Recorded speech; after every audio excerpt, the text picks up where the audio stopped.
할렐루야. 오늘도 수요 예배에 참여한 우리 모든 성도들에게 말씀의 은혜와 성령의 능력이 충만하시기를 주님의 이름으로 축원합니다.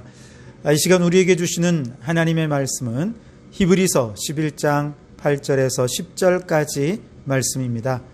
제가 봉독해 드리겠습니다.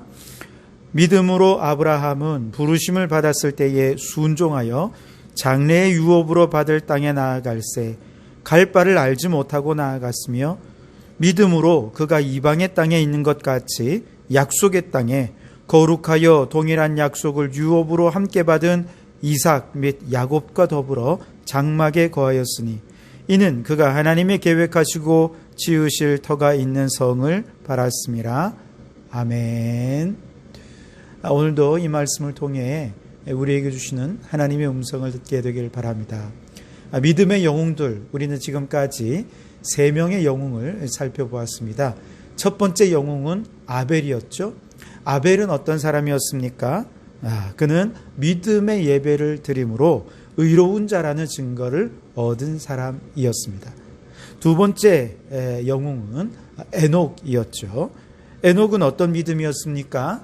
하나님이 계신 것과 또 그 하나님의 상 주시는 이심을 믿는 믿음으로 하나님을 기쁘시게 하는 자라고 인정함을 받는 사람, 그가 에녹이었죠. 그리고 우리는 지난 시간에 세 번째 믿음의 영웅인 노아에 대해 살펴보았습니다. 그는 하나님을 경외하며 예배하는 믿음을 가진 사람이었고 뿐만 아니라 하나님의 집의 모든 생명에 대해 구원하고 또 보존하기 위한 청지기적인 책임감을 갖는 그런 믿음을 가지고서 그들 생명을 살리기 위해 헌신했던 바로 그 사람이 노아였다. 함께 생각해 보았죠. 오늘은 믿음의 영웅 네 번째 시간으로 그 유명한 믿음의 조상 아브라함에 대해서 함께 생각을 해보고자 합니다. 오늘 본문 말씀에서는 특별히 아브라함의 믿음을 세 가지로 우리에게 소개해 주고 있는데 하나하나 생각해 보도록 하겠습니다. 우선 첫 번째 아브라함의 믿음은 역시 순종하는 믿음이죠. 8절 말씀을 읽어보시면 믿음으로 아브라함은 부르심을 받았을 때에 순종하여 장래의 유업으로 받을 땅에 나아갈새 갈 바를 알지 못하고 나아갔으며 아멘. 여기 순종하였다 그렇게 말씀을 하시죠. 사실 아브라함은 갈대아 우르에서 평생을 터잡고 살아오던 사람이 아닙니까? 갈대아 우르라고 하면 티그리스 강과 유프라테스 강이 만나는 아주 비옥한 땅입니다.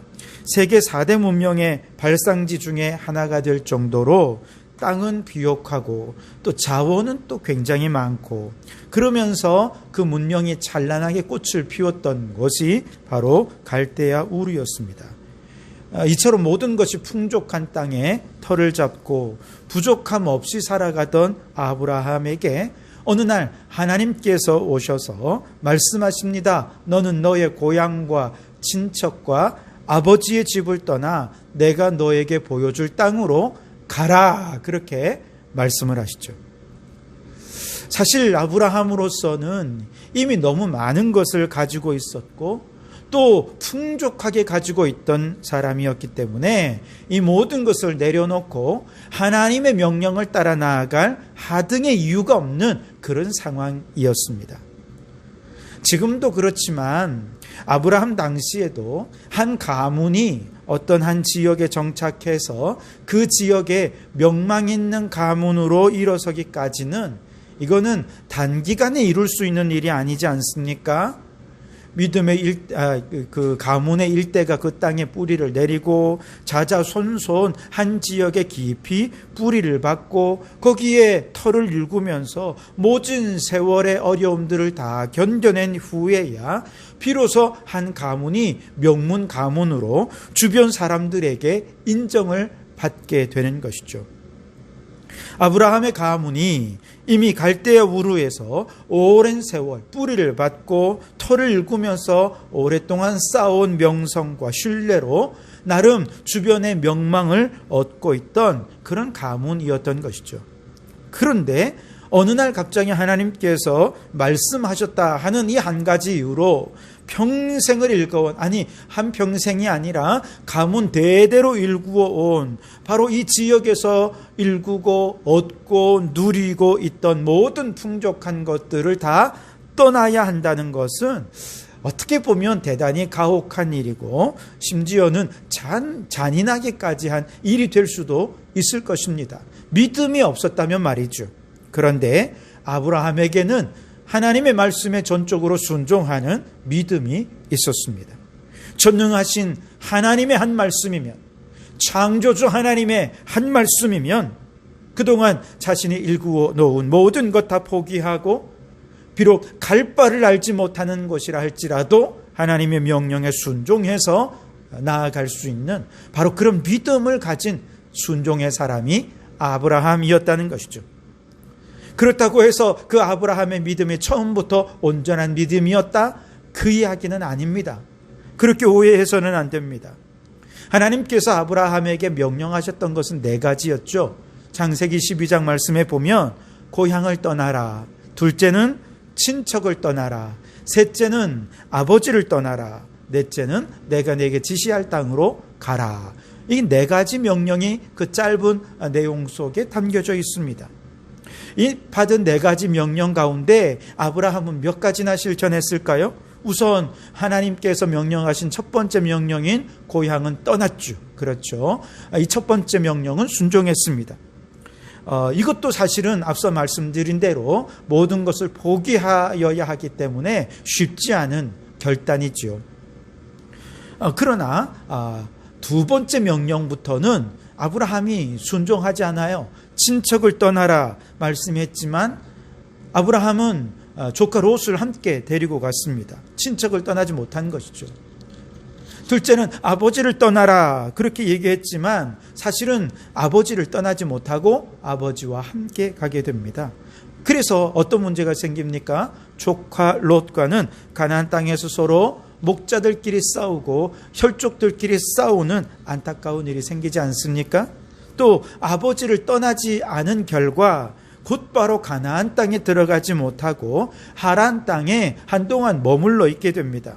그리고 아버지가 돌아가시고 나서야 비로소 가나안 땅에 들어가게 되었죠. 그래서 4번째 명령인 내가 네게 지시할 땅으로 가라라고 하는 이 명령도 사실은 아버지 때문에 한참이나 후에 순종할 수 있게 된 것이죠.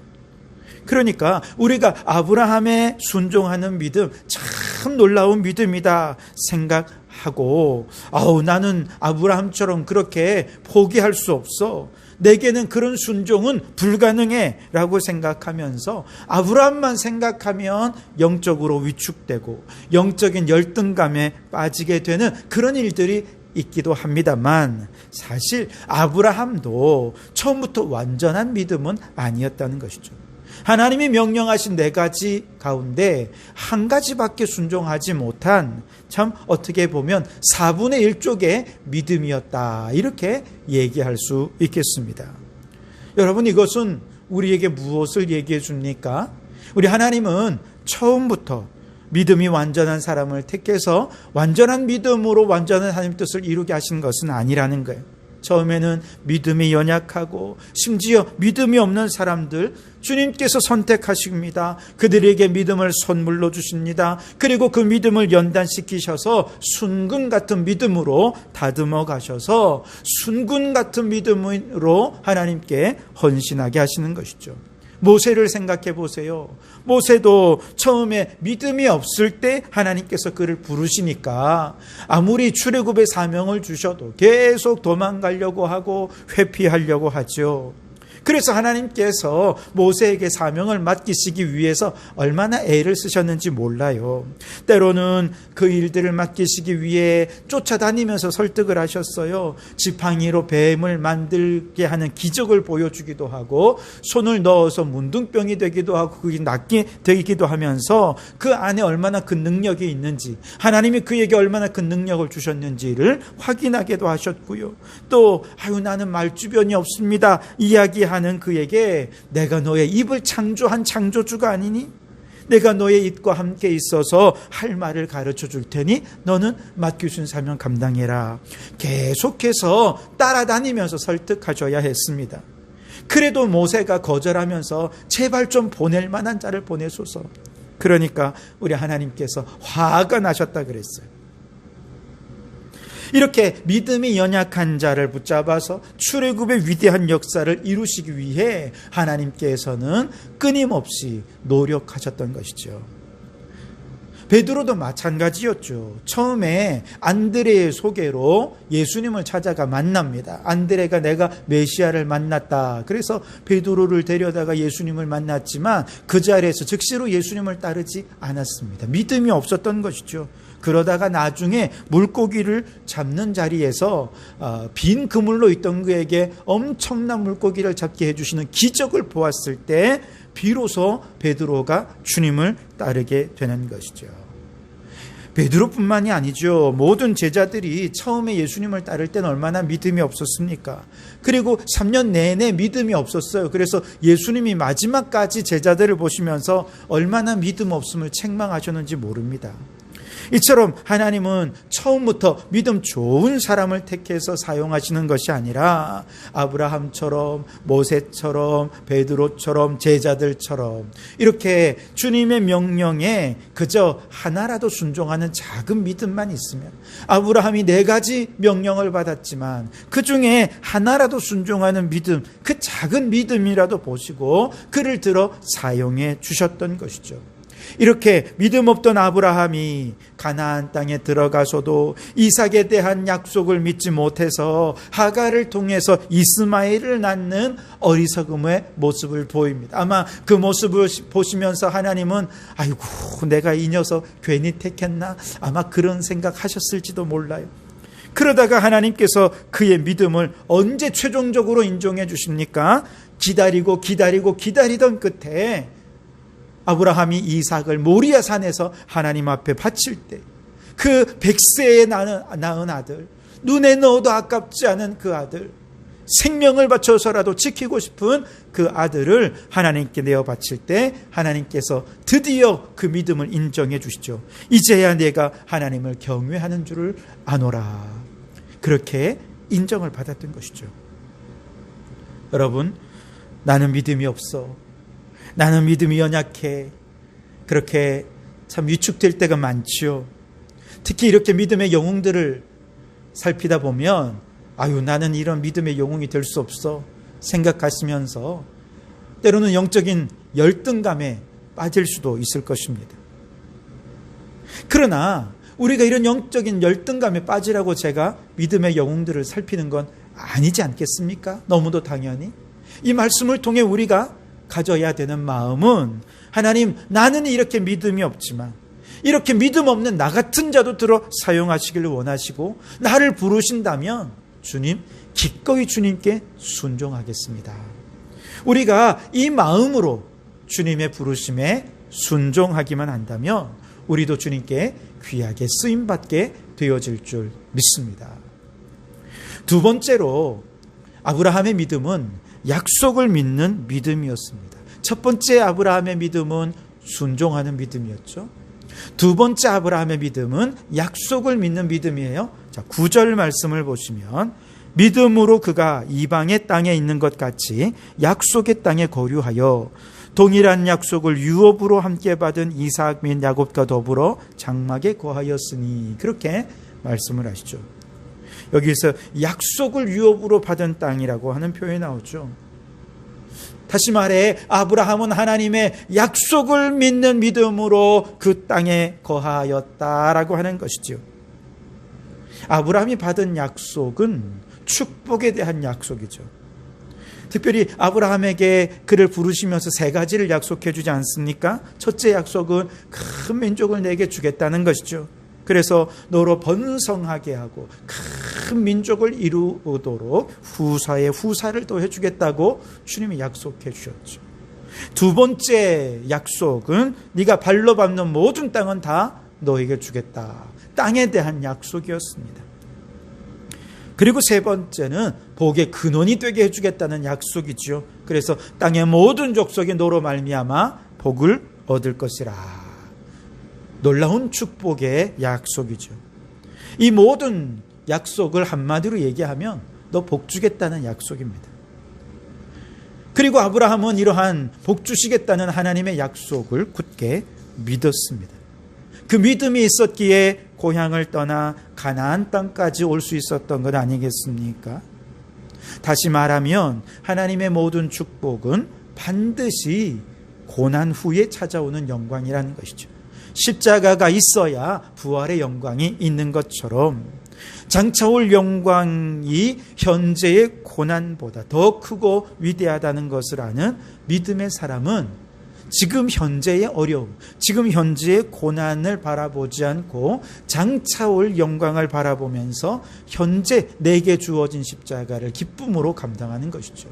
그래서 아브라함이 모든 것을 다 내려놓고 포기하면서 약속의 땅으로 갈 수 있었던 것은 바로 그 땅에서 주실 약속, 하나님의 약속이 더 크다는 사실에 믿음이 분명히 있었기 때문이었던 것이죠. 어떤 여자분이 사랑하는 사람과 결혼을 앞두고 당신이 예수님을 믿지 않으면 나는 결혼을 할 수 없습니다 하고 선언을 하자 상대편 남자가 사랑하는데 얼마든지 교회 나가주지 약속을 하고 결혼을 드디어 했습니다. 실제로 결혼 이후에 5년 동안을 열심히 교회를 출석하기도 했습니다. 그러나 예배 시간은 졸립고 설교 내용은 귀에 들어오지 않고 아무리 세례를 권유해도 세례는 받지 않고 점차 교회에 대한 흥미를 잃어버렸습니다. 그러던 어느 날 아내를 사랑해서 그동안 5년 동안 따라다녔지만 이제는 나 교회 못 다니겠다, 교회 안 나가겠다고 선언을 한 것입니다. 그러니 더 이상 귀찮게 하지 말아라. 그때부터 교회를 안 나오는 거예요. 그렇게 교회를 빠지기 시작한 남편은 아내가 교회 나가는 것도 차츰차츰 못마땅해지기 시작했습니다. 그래서 평일날 교회를 다녀오거나 저녁에 퇴근해서 왔는데 부흥회라고 교회 가고 수요 예배라고 교회 가고 금요일이라고 교회 가고 그래서 집에 없이 안 보이면 남편이 이제 막 짜증을 내기 시작하는 거예요. 그리고 간혹 어떤 때 집안일이 있거나 이럴 때는 교회 가지 말고 집안일 했으면 좋겠는데, 친척들 돌보고 부모님 돌보았으면 좋겠는데 그렇게 하지 않으니 그것 때문에 다투는 일들이 자꾸 생겨나게 된 것이죠. 점차 남편이 얼마나 완강해지는지 조금만 더 하면 이제 교회도 못 나가게 할 것 같다는 생각이 드는 거예요. 그런 남편의 핍박 아래서 이 분은 계속해서 기도하면서 눈물로 기도하면서 남편이 구원받기를 위해서 그렇게 기도했던 것이죠. 그러나 그 아내에게는 한 가지 믿음이 있었습니다. 뭐냐 하면 하나님이 한번 선택하신 백성이라고 한다면 끝까지 하나님께서 책임지실 것이다 라고 하는 그 약속에 대한 믿음이 있었던 것이죠. 그래서 그 약속을 붙잡고 기도하다가 어느 날 그런데 이 남편이요 예배를 그만두고 교회를 안 나온 그 다음부터 뭐에 빠졌냐 하면 축구에 빠졌어요. 그래서 주일날 아내는 교회 가고 남편은 조기 축구에 가가지고 거기서 맨날 볼 차고 그렇게 집에 돌아오는 것입니다. 그런 모습을 보던 아내가 어느 날 목사님께 기도 부탁도 하면서 이런 남편에 대해 상담을 한 것이죠. 그랬더니 목사님이 좋은 생각이 있다 하시면서 남선교 회원들을 모아서 이제 우리 축구 선교회를 조직하면 어떻겠냐. 남선교 회원들이 다 너무 좋아하는 거예요. 그래서 축구 선교회가 조직되고 오후 예배가 마치고 나면 그때부터 매주마다 나가서 볼을 차기 시작하는데요. 비가 와도 볼을 차고 눈이 와도 볼을 차고 얼마나 남성교 회원들이 좋아하는지요. 이렇게 축구에 빠진 남성들이 있는 자리니 이 남편이 안 올 수가 없겠죠. 그래서 예배는 안 와도 주일마다 축구하러는 오는 거예요. 그러니 함께 목사님도 같이 축구하고 난 다음에는 같이 식사도 하고 그러면서 서로 교제를 나누던 어느 날 남편이 아내에게 주일날 아침에 나도 교회 갈게 하면서 주섬주섬 옷을 입고 따라오더라는 거예요. 그때부터 시작해서 남편이 세례도 받게 되고 찬양대도 앉게 되는데 봉사를 얼마나 열심히 하는지. 찬양대에서 봉사하는 곡이 어렵다고 아내에게 피아노 반주 좀 해달라고 그러면서 집에서 찬양 연습도 하고 너무나도 행복하게 기쁘게 신앙생활을 하더라는 것이죠. 여러분, 그렇습니다. 하나님께서 한번 선택하신 자녀는 반드시 책임진다는 이 약속을 믿으니까 현재의 핍박과 고난 속에서도 남편을 포기하지 않고 기도했고, 그 결과 온 가족이 이렇게 행복한 신앙생활을 하게 된 것이죠. 아브라함이 그랬습니다. 그의 신앙은 하나님이 복 주시겠다고 하는 약속을 믿는 믿음이었습니다. 그 믿음이 있었기에 갈대아 우르의 모든 풍족함을 버리고 떠날 수 있었고, 가나안 땅에서의 모든 고난도 핍박도 어려움도 다 기쁨으로 감당해낼 수 있었던 것이죠. 이것이 바로 아브라함의 약속을 믿는 믿음이었다는 것이죠. 예수님도 그렇지 않습니까? 십자가 너머에 부활의 영광이 있음을 아셨기에, 그것이 얼마나 크고 위대한 것인지 아셨기에 십자가의 고난을 잘 감당해 내실 수 있었던 것이죠. 여러분, 오늘 여러분의 신앙생활에 고난이 있습니까? 핍박이 있습니까? 그래서 낙심이 됩니까? 여러분이 고난의 뒤에 하나님께서 주시겠다고 약속하신 더 큰 축복이 있음을, 그 약속을 믿는 믿음으로 신앙생활 하실 수 있길 바랍니다. 그러면 세상과 타협하지 않고 오늘 내게 주어진 이 여러 가지 고난과 핍박과 박해와 어려움들, 그 속에서 믿음을 끝까지 지키면서 그 어려움을 잘 감당해낼 것입니다. 이처럼 믿음을 잘 지킨 그 성도들에게 우리 주님 장차 상상할 수 없는 축복을 누리며 영광을 얻게 해 주실 줄 믿습니다. 우리 성도들에게 이 약속을 믿는 믿음으로 믿음의 승리자가 되시기를 주님의 이름으로 축원합니다. 세 번째로 아브라함의 믿음은 영원한 도성을 위해 투자하는 믿음이었다, 그렇게 얘기할 수 있습니다. 첫째는 순종하는 믿음, 둘째는 약속을 믿는 믿음, 그리고 셋째는 영원한 도성을 위해 투자하는 믿음입니다. 10절을 보세요. 이는 그가 하나님이 계획하시고 지으실 터가 있는 성을 바랐음이라. 아멘. 하나님이 계획하시고 지으실 터가 있는 성, 무엇을 말하는 것입니까? 저 천상에서 예비된 새 하늘, 새 땅, 새 예루살렘 성을 말하는 것이죠. 하나님께서 아브라함에게 약속하신 복음의 땅에서, 이 땅에서 얻는 복만이 아니라, 사실 아브라함은 이 땅에 살 때에 하나님의 약속에 따라서 그 본성의 복을 누렸느냐? 아니요, 그러지 못했습니다.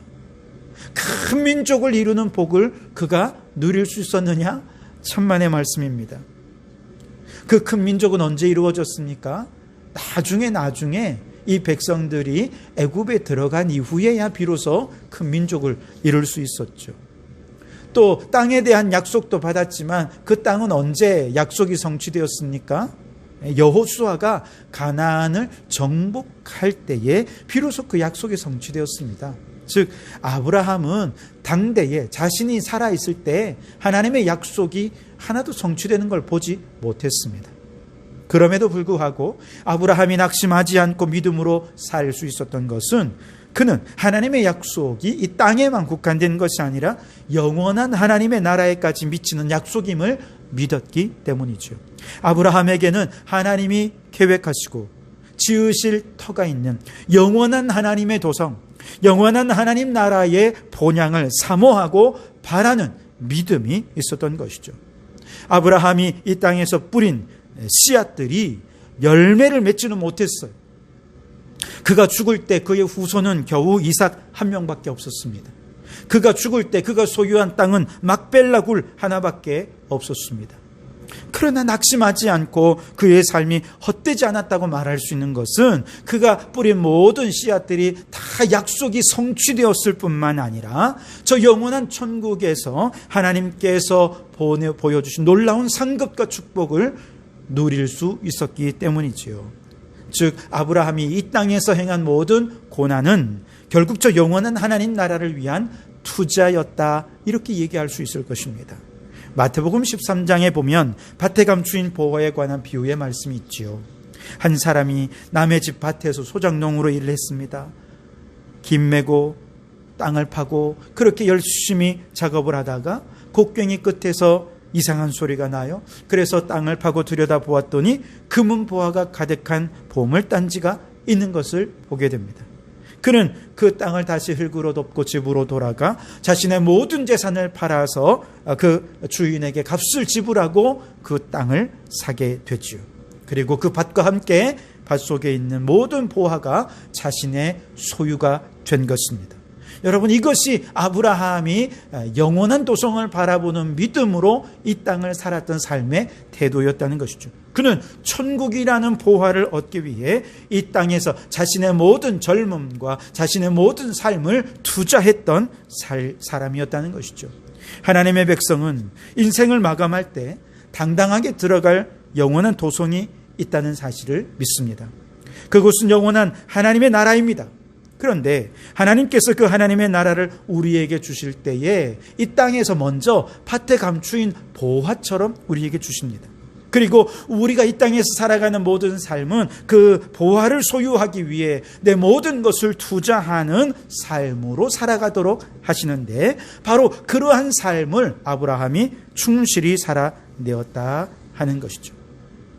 만일 우리가 이 땅에 살면서 저 영원한 하나님의 도성이 얼마나 값진 것인지, 얼마나 놀라운 보화인지 그 가치를 깨닫지 못한다면 우리는 하나님 나라에 투자하는 인생을 살아갈 수 없을 것입니다.